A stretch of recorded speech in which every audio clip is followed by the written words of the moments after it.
Hello everyone, welcome to UK Gaming Network. Welcome to Retro Game Super Leagues, produced in conjunction with Amiga Re-Review every 2 weeks. If you already watch our channel, then you will have seen the re-review that I posted last Friday on System 3's Putty. So as part of that video, I produced this list of puzzle/casual platform games on the Amiga. Some of these games have puzzle elements to them, some of them don't, but all of them involve jumping around on platforms. So let's get on with the list.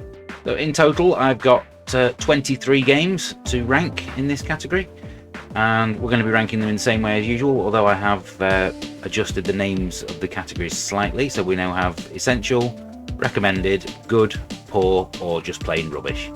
And we're going to be sticking each one of these 23 games in one of those. First game on the list is Benefactor, which was published by Psygnosis and developed by Digital Illusions, who are the same team that would go on to make the Battlefield series. You control a character called Ben E. Factor, and the object of the game is to rescue trapped miners and guide them to the exit. There are 60 levels in total, and despite being really tiny, the graphics are full of charm and the levels all nicely laid out. But the thing that really drags it down is the fact that it's possible to fail levels instantly, and that means that you have to replay them from the very beginning, and considering the length of some of these levels, that gets very annoying. So that's going to stick it in it's just going to go into the recommended category. Next up, we have a game that was a favourite of mine back in 1994. This is Bubba and Sticks, which was developed by Core Design. It features some fantastic cartoon graphics, which go a long way to making you want to play and keep playing. There are only 5 levels, but all of them are fun to play through, and pretty much every puzzle in the game involves you using a stick in a variety of different ways, and you'd be surprised by just how many ways there are. I would definitely rather play this than Benefactor, but the fact that there are only 5 levels and it won't take you that long to play through them all is what stops it from being essential, so it's going to go in the recommended, but that is above Benefactor. Next up, we have Bubble and Squeak, which comes from a developer who are going to reappear later on this list, called Fox Williams. This is a game where you have to guide your alien pal from the beginning of the level to the end. The levels of cuteness that this game has are almost on the same level as A Boy and His Blob. Well, the 2 things that let the game down ultimately are the AI of Squeak sometimes doesn't jump on platforms that you think he should be able to, and trying to get him to do what you want can be very frustrating. And also there are what are supposed to be bonus stages where you fly a submarine that just end up being really annoying and break up the flow of the platforming. So not quite a recommended game for me. I'm going to stick it in the good category. Next up, we have another game from Core Design. This is Carve Up, which was released in 1990. It's basically an arcade game, very similar to the old Jalico arcade game called City Connection, where you drive cars along platforms and basically have to paint them all in order to finish the level, and it's all against the clock, and you have to avoid the enemies while doing so. It's fairly entertaining in small doses, but I think ultimately it's probably a little bit too basic for its own good. Can I recommend that you play it? Definitely not a recommended title, is it? I'm going to stick it in the good, because it's not a poor game. Next game is Crazy Seasons, which was published by Italian publisher Idea Software. This one attempts to be a Bubble Bobble Rodland style arcade game with puzzle elements. The puzzle side of things requires you to line up 4 stones in the order that is displayed at the bottom of the screen, and you do this by kicking them along platforms, and by kicking them you also kill the enemies if they get in the way. Not that good really. Sometimes it's almost impossible to get on the right side of the stones to kick them because there's an enemy right in your way that will just kill you instantly if you touch it. It ultimately feels like a low effort budget game, and I can't really put it anywhere other than the poor category. Next game is Fury of the Furries, which is actually the 3rd game in a series that started with a game called Squeak. What distinguishes this series is that each one of the 3 games is a completely different style of game, and the first 2 have no platforming in them whatsoever. You control 4 different coloured balls of fur, and each one has a different ability, and your aim is to use their 4 abilities to reach the exit. It has a good difficulty curve where it starts off slow and teaches you what each character will do, and that makes it enjoyable to play. And some of the later levels do feature some really fiendish puzzles. Good categories where this one's going to go. I'm going to put it above Bubble and Squeak.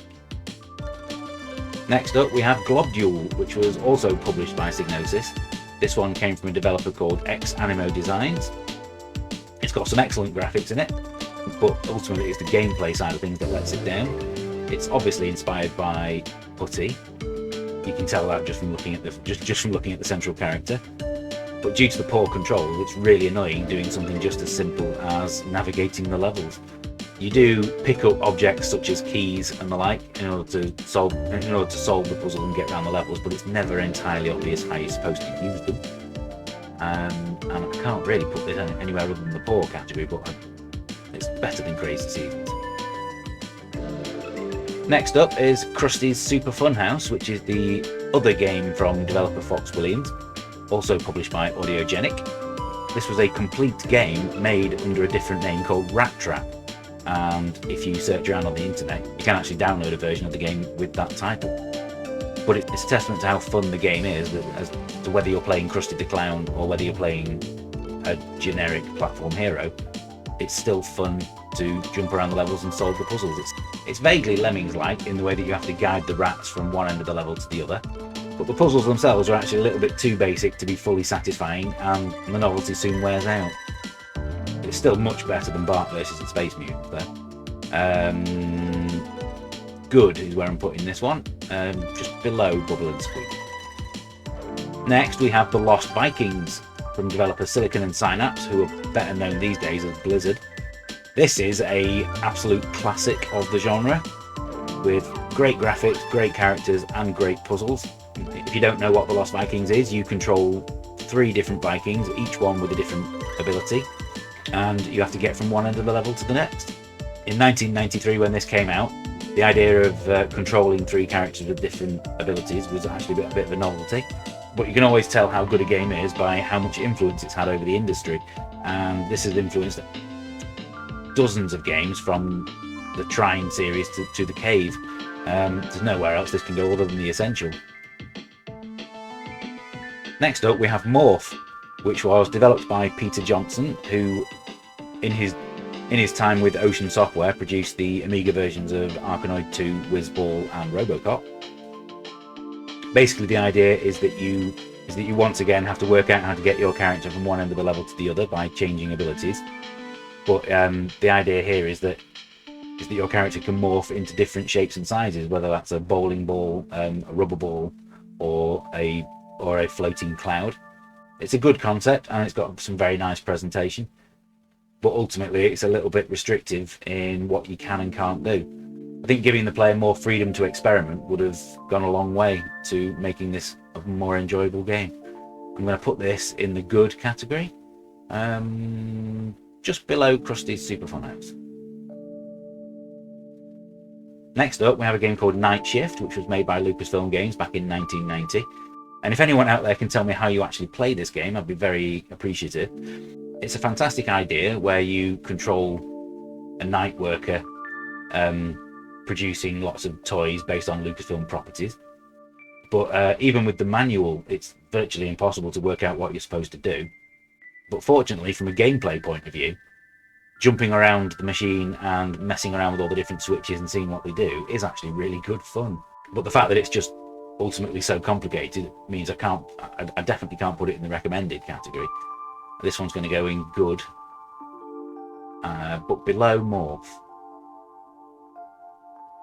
Next up we have a game that came out in 1991 called PP Hammer and His Pneumatic Weapon, which, as you can imagine, in the Games X office, the title of this one was a source of great amusement. Visually it's pretty basic, but the idea of using your pneumatic drill to make your way through the level is surprisingly fun, because you have to take into account where you're standing. I'm going to stick this one in the recommended category because I really enjoyed this one, although it is possible to fall down holes and have to replay entire sections of levels, which can get a little bit annoying, but I really enjoyed this game and I'm going to stick it in the recommended category, just underneath Benefactor. Next up we have Pugsy, which is the first game that I can think of that actually started out life as a graphics demo that you can get from public domain libraries. It's got some nice graphics, although it doesn't look as good as the Mega Drive version, which used more colours. Most of the puzzles involve stacking crates or boxes in order to reach higher platforms, but the physics of those stacks is incredibly erratic, and you just end up wanting to throw your joystick at the wall. It's all a bit depressingly basic, to be honest, and this is going to go straight in the rubbish category. Next up we have Putty, which was the subject of last week's re-review, so if you watch that video you'll know exactly how I feel about this game. It's got some top drawer presentation with both the graphics and the sound being excellent. It never fails to raise a smile. But in terms of the gameplay, I think it hides too much from you. You can probably play through entire sections of the game and not realise things that would make your life easier. The controls are a little bit too unresponsive and the whole thing gets too difficult too quickly. So I'm going to stick this in the good category. I'm going to put it between Bubble and Squeak and Krusty's Super Fun House. Next up we have Putty Squad, which was finished and reviewed in 1994 but wasn't actually released until 2013. Comparing this one to the original Putty, it's quite clear that the developers understood what the shortcomings of the first game were, because the controls on this one are a lot better, making it a lot less annoying to play. Found that it was possible to actually get completely stuck on some of the levels, forcing me to commit suicide and restart. It's still a lot more fun than the modern day remakes on the PS4 and Switch.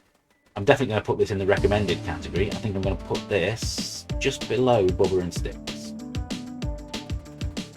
Next up we have a fairly recent game called Rotator. This was released in 2020 and is available as a digital download on the itch.io. The idea is to bounce your way around the levels and collect all the diamonds before the exit will unlock and allow you to leave. The controls are simple and responsive.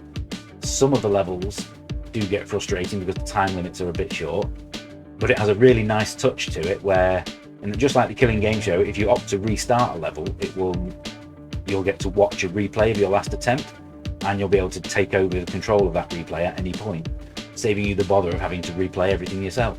And that's a really nice touch. I really like that. It's not a game for everybody because it can get very frustrating, but I'm going to stick this in the recommended. I'm going to put this above Benefactor. Next up we have Sink or Swim, which is a Lemming style game from budget publisher Zeppelin Games. This is a pretty basic idea where you have to rescue passengers from a sinking ship. I found most of the levels had little or no challenge and the graphics aren't very good. It's fine for a budget game, but you're not really going to want to play it more than one. There's nowhere this can go other than the poor category. I think I'm going to stick this above Crazy Seasons. The next game is Sleepwalker from Ocean Software, which is kind of hard to criticise because it's a game that was released for a good cause, because it was released for comic relief and even managed to draft in Harry Enfield and Lenny Henry to provide voices. You control a dog called Ralph, who has to prevent his owner from coming to any harm as he sleepwalks across the city, which is a great idea in principle, but the gameplay is far too annoying to be anything close to fun. And the main reason for that is that it's too easy to completely lose track of where the boy is until he suddenly has an instant death. So for me, this is going in the poor category because I really didn't enjoy this game at all. But I'm going to put it above Globule. Next we have a game from Rainbow Arts called Spherical, which is clearly based on Solomon's Key, but rather than just be a straight clone, it's a nice twist to the gameplay in that the idea is to guide a ball that rolls from the top of the screen down to the exit at the bottom. The controls are a little bit too fiddly at times, and there are too many moments when I place the block in the wrong place because of it. There are about 100 levels on the game in total, and there are level codes, but unfortunately those codes are far too spaced apart. You have to play through about 20 levels before you get a code. I did enjoy it though, so it's not going in the poor category, it's going to go in good.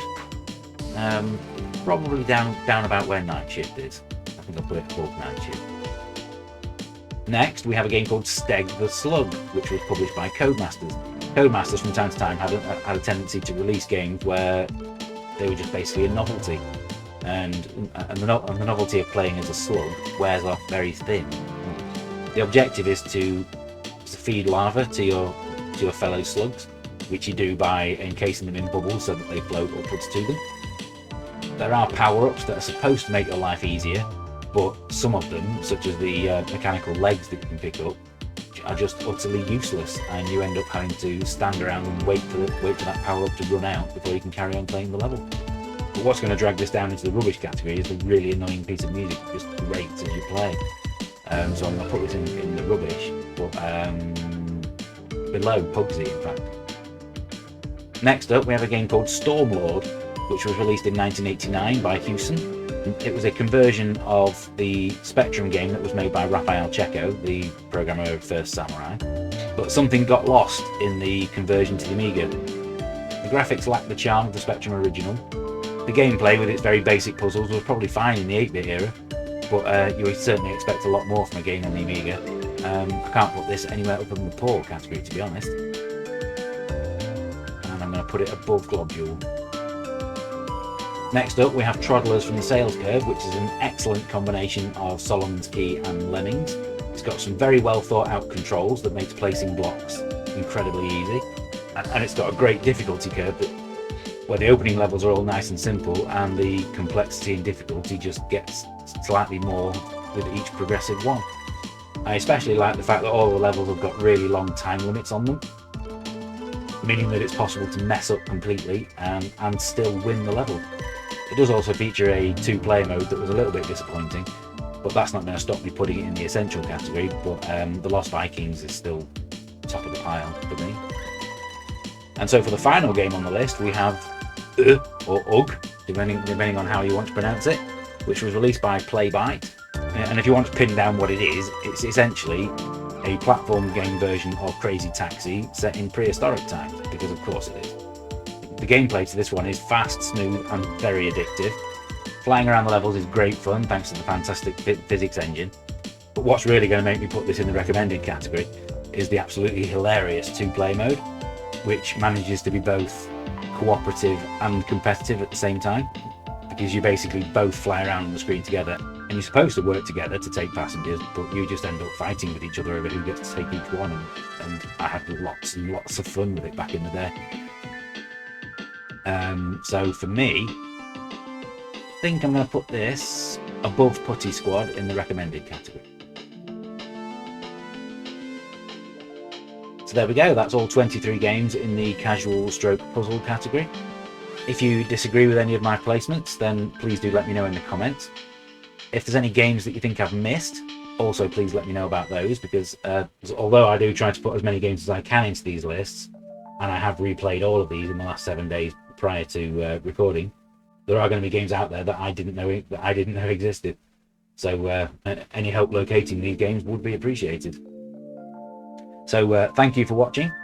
Make sure you tune in next Friday to find out what game I'm going to be re-reviewing then. So until next time, happy retro gaming. See you soon.